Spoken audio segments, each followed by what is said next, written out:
Hello दोस्तों, मेरा नाम सौरभ दुबे है।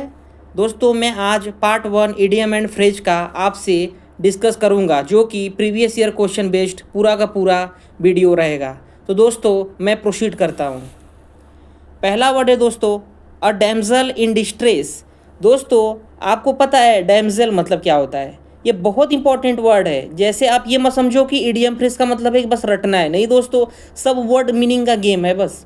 डैमजल मतलब लड़की होता है। अ डैमजल इन डिस्ट्रेस। अब देखो दोस्तों, अब आपकी कहानी खत्म हो गई। अगर आपको इतना पता है डैमजल मतलब लड़की होता है, तो अ डैमजल इन डिस्ट्रेस, डिस्ट्रेस मतलब क्या होता है? लड़की दुखी है, लड़की कष्ट में है, लड़की पीड़ा में है। तो अ डैमजल इन डिस्ट्रेस मतलब अ गर्ल इन ट्रबल। मैं दोस्तों हिंदी में बराबर लिख दिया हूँ, क्योंकि इडियम फ्रेज में आपको बस मतलब समझ में आना चाहिए। कोई लड़की संकट में हो। दोस्तों, अगर मैं आगे बढ़ूँ, अ क्लोज फिस्टेड पर्सन। दोस्तों, अब देखिए, मुझे पता है क्लोज का मतलब समीप होता है, पर्सन का मतलब आदमी होता है, लेकिन फिस्टेड हमें नहीं पता है। लेकिन दोस्तों, फिस्ट मतलब क्या होता है? मुट्ठी होता है। किसी को चीज़ को दम लगाकर पकड़े रहना, मैं छोड़ना ही नहीं चाह रहा हूँ। तो क्या होता है दोस्तों, जो कंजूस होते हैं वो किसी चीज़ को अपना हाथ खोलना ही नहीं चाहते। जो मुट्ठी में है, मुट्ठी में है।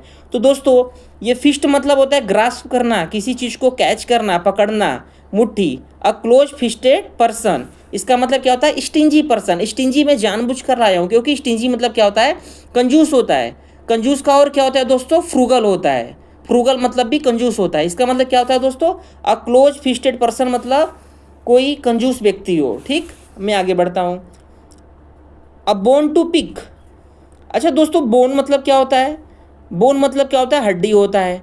हड्डी पिक किया जा रहा है, मतलब दोस्तों आप देखते होंगे, जब भी कुत्ते झगड़ा करते हैं आपस में, तो वो क्या करते हैं दोस्तों? कोई ना कोई हड्डी को लेकर विवाद जरूर होता है। मैं गांव से बिलोंग करता हूं, तो कुत्ते कहीं ना कहीं हड्डी को लेकर झगड़ा झंझट में फंसे रहते हैं। बिल्कुल, तो इसका मतलब वही है कि अब बोन टू पिक, जिसका मतलब होता है कंट्रोवर्सी, मतलब कोई विवाद हो रहा है जिसे अभी तक सुलझाया न गया हो।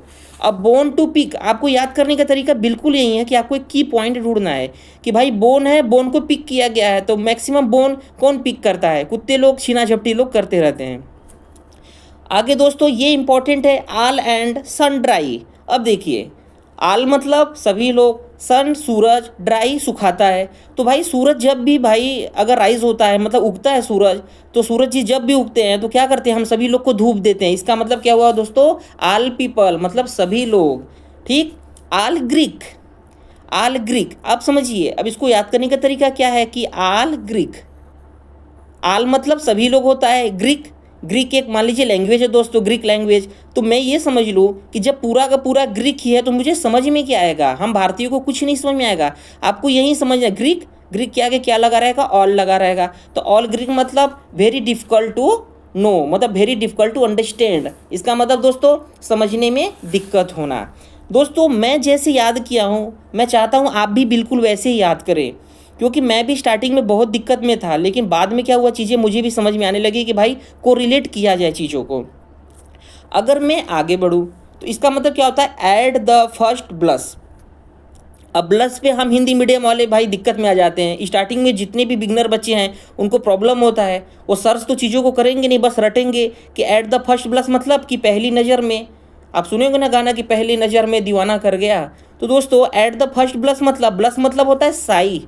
साई का वर्ड होता है स्क्रिपल। अब देखिए, स्क्रपल वर्ड जो है ये आया हुआ है, आपके इडियम में आया है, फ्रेज में भी आया, सॉरी एंटोनिम सिनोनिम में भी आया है। और देखिए आपके इडियम फ्रेज के सामने है, ऐट द फर्स्ट प्लस मतलब पहली नज़र में। आप देख रहे हो ना, ब्लस, आपको बस ब्लस का मतलब पता होना चाहिए, बाकी तो आपको कोई दिक्कत नहीं। At the first bless. दोस्तों, अगर मैं आगे बढ़ूँ, तो ऐट द इंड आप your tether.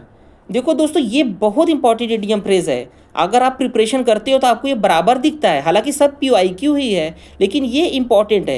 At the end आप योर टेदर। देखिए, मुझे यहाँ तक कोई दिक्कत नहीं है समझने में, लेकिन टेदर, टेदर क्या होता है दोस्तों? टाइड अप, मतलब टाइड अप मतलब क्या होता है? फ्रेजल वर्ब है, लेकिन आपको इसका मतलब पता होना चाहिए। इसका मतलब होता है बधा होना। एट द इंड आप योर टेदर, इसका मतलब क्या हुआ कि भाई आप इंड तक बधे हुए हो, मतलब किसी चीज़ को आप सह रहे हो, मतलब सहने का अंतिम लिमिट, आप अंतिम लिमिट तक चीज़ों को सह रहे हो। क्यों? क्योंकि आपके ऊपर कुछ प्रॉब्लम ऐसा है कि आपको सहना ही पड़ेगा किसी की बात को। मतलब आप प्रिपरेशन करते हो, प्रिपरेशन दौर में आपको बहुत कुछ सुनने को मिलता है। अगर मैं आगे बढ़ूँ दोस्तों, तो have an axe to grind, यहाँ पे हैव एन लगा रहता है, कभी कभी ये भी आता है कि एक्स टू ग्रिंड। ग्रिंड मतलब क्या होता है दोस्तों, मैं आपको इडियम और फ्रेज में करवाया था। ग्रिंड मतलब उद्देश्य होता है, एरांड होता है। तो आपको बस यहाँ पे यही पकड़ लिए, खत्म कहानी। एक्स टू ग्रिंड मतलब उद्देश्य, ग्रिंड मतलब उद्देश्य होता है। एक्स मतलब आपको पता ही है, एक्स टू ग्रिंड मतलब क्या होता है दोस्तों, सेल्फिश, स्वार्थ पूरा करना। समझ रहे हैं आप? ग्रिंड मतलब क्या होता है, उद्देश्य होता है कि भैया बस आपको axe to grind, have an axe to grind, आपको क्या है, अपना सेल्फिशनेस दिखाना है बस। ठीक है। अगर मैं बढ़ो बी से, अब देखिए मैंने ए से कुछ सिलेक्टिव वर्ड लिया है, मैं आगे चलकर भी ए से लूँगा, लेकिन मैं आपको सिलेक्टिव वर्ड दे रहा हूँ क्योंकि अगर किसी के एग्जाम पास में हो तो चीज़ें पिक आसानी से हो सकती है।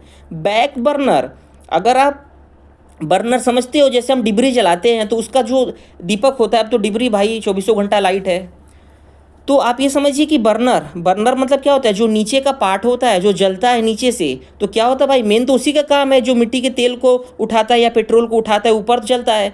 तो हम लोग तो बस जलने को देखते हैं, ये तो नहीं पता भाई बर्नर की वजह से जल रहा है, नीचे की वजह से। तो बैक बर्नर मतलब जिसे ज़्यादा वैल्यू न दिया गया हो, जिसे ज़्यादा वैल्यू न दिया गया हो। ठीक है दोस्तों, आपको याद करने का तरीका यही रहेगा, back burner.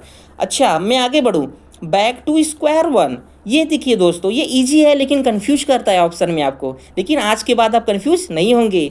Back to square one मतलब क्या होता है दोस्तों, कि आप देखो मैंने छोटा सा स्क्वायर बनाया, मैंने यहाँ से शुरू किया, यहाँ गया, मैं यहाँ गया, मैं यहाँ गया, फिर मैं वहाँ आ गया, आप ऐसे समझिए। तो बैक टू स्क्वायर मतलब जहाँ से आप शुरू किए थे वहीं पर आप वापस आ गए। बैक टू स्क्वायर वन मतलब इनिशियल प्लेस पे पहुँचना। ठीक है दोस्तों, मैं आपको एकदम इजी वे में समझा रहा हूँ, मैं पूरा कोशिश कर रहा हूँ कि आपको चीज़ें समझ में आए। और अगर आपको समझ में आता है दोस्तों, तो आप कमेंट बॉक्स में ज़रूर आप कमेंट करिए कि भाई मुझे समझ में आ गया। और आपका जो भी क्वेरी हो, मैं अभी 15-20 लेकर चल रहा हूँ, लेकिन इसको मैं बहुत ही जल्दी मैं 800-700 करा दूंगा आपको, क्योंकि मुझे खुद ही 1200-1300-1400 मेरा तैयार है।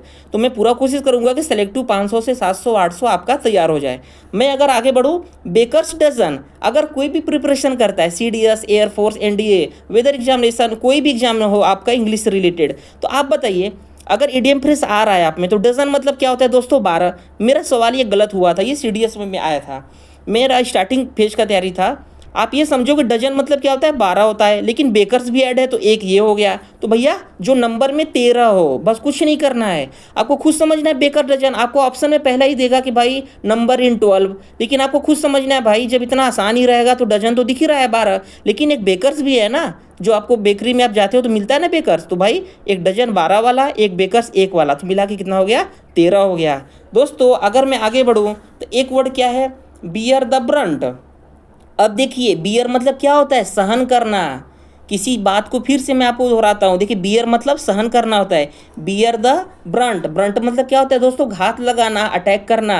तो बियर द ब्रंट मतलब होता है दोस्तों, बियर द मेन अटैक, मतलब आप किसी बुरे परिणाम को भुगतने जा रहे हो, मतलब सामना करने जा रहे हो, बुरा रिजल्ट भुगतना, समझ रहे हो ना, बियर द मेन अटैक। आप फिर से देखो, बियर द ब्रंट मतलब, बियर का मतलब होता है सहन करना, बियर द ब्रंट, ब्रंट मतलब होता है घात लगाना, मतलब आप किसी बुरे परिणाम को जो है दोस्तों, मेन अटैक को आप क्या कर रहे हो, भुगत रहे हो, मतलब उसका सामना कर रहे हो, बियर द ब्रंट। ठीक है। मैं अगर आगे बढ़ूँ, देखिए बियर द पाम, पाम तो आप समझते हो, जो हाथ का तलवा होता है, जिसको हम ज्योतिषाचार्य को दिखाते हैं तो हमारे हस्तरेखा को दिखाते हैं दोस्तों, तो बताते हैं भाई आपके इस साल आपका जॉब लगेगा, ये लगेगा। तो दोस्तों पाम मतलब उसी से आप रिलेट करोगे तो आप बोलोगे कि बियर द पाम मतलब प्रसिद्ध होना। मेरे हाथ को पंडित जी देखे और बोले कि हाँ भाई तू बहुत आगे जाने वाला है, तो मेरा पाम जो था भाई वो फेमस हो गया, बिल्कुल प्रसिद्ध होना होता है। आगे बढ़ूँ, beat a retreat, retreat is a very important word in purpose of the antonym of synonym. आपको एंटोनिम और सिनोनिम्स में क्या रिट्रीट वर्ड मिलता है, ठीक है। तो बीट अ रिट्रीट मतलब गो बैक, किसी जगह पे वापस हो जाना, किसी प्लेस से इंस्टेंटली, देखिए मैंने इंस्टेंटली वर्ड लिखा है, इंस्टेंटली मतलब तुरंत, तुरंत मतलब क्षण भर में तुरंत भागना वहाँ से। ये वेरी इंपॉर्टेंट इडियम फ्रेज के दृष्टिकोण से है। बीट अ रिट्रीट मतलब गो बैक इमिडिएटली। अगर दोस्तों मैं आगे बढ़ूँ तो क्या है, बिट अबाउट द बुश, देखिए मैं थोड़ा सा इसमें स्पेलिंग मिस्टेक किया हूँ, उसको मैंने बाद में रेक्टिफाई कर लिया। तो बिट अबाउट द बुश, इसका मतलब क्या होता है दोस्तों, बिटिंग अबाउट द बुश मतलब चेंज द टॉपिक। आप बुश का मतलब क्या होता है, मतलब बिटिंग अबाउट द बुश मतलब बार बार बात को घुमा फिरा के बात करना, bit about the Bush.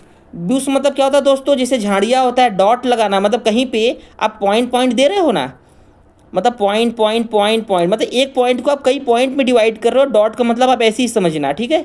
Bit about the Bush, इसका मतलब क्या है, bit about the Bush, Bush मतलब चेंज द टॉपिक। दोस्तों मैं उम्मीद करता हूँ कि ये वीडियो आपके कंपटीशन के पर्पज़ से बहुत ही यूज़फुल होगा। दोस्तों चैनल पे अगर आप नए हैं तो आप चैनल को सब्सक्राइब करें, शेयर करें और लाइक करें। और दोस्तों जिन दोस्तों ने मेरा चैनल सब्सक्राइब किया है उन लोग का तहे दिल से धन्यवाद। थैंक यू दोस्तों।